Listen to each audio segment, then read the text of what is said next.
Present అయితే వీడిని షెల్టర్కే తీసుకొచ్చామండి. విడిగా ఉంచాము, కాకపోతే మిగతా వాటితో కలపకుండా సపరేట్గా ఉంచాము. వీడిలా ఉన్నాడు. వాటర్ పెట్టాము, కొంచెం తాగాడు వాటర్.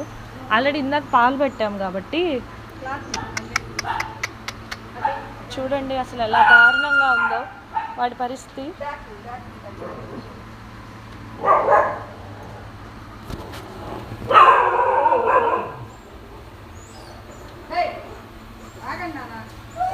ఈ కాలు కూడా కొంచెం ప్రాబ్లం ఉందండి, దానికి ఏదో సమ్ యాక్సిడెంట్ అయ్యి ఉండొచ్చు, కాలు ఇలా వచ్చేసింది. పెంచుకొని వదిలేసిన డాగ్ లాగా ఇది ఏదో పెద్ద డాగ్ అండి, ఇలాగా ఉంది, చాలా పెద్దగా ఉంది. దాని ఫేసు మూతి స్ట్రీట్ డాగ్ అయితే అనిపించట్లేదు నాకు. ఎవరైనా పెంచుకొని మేబీ దానికి స్కిన్ ఇన్ఫెక్షన్ ఉందని వదిలేసి ఉండొచ్చు.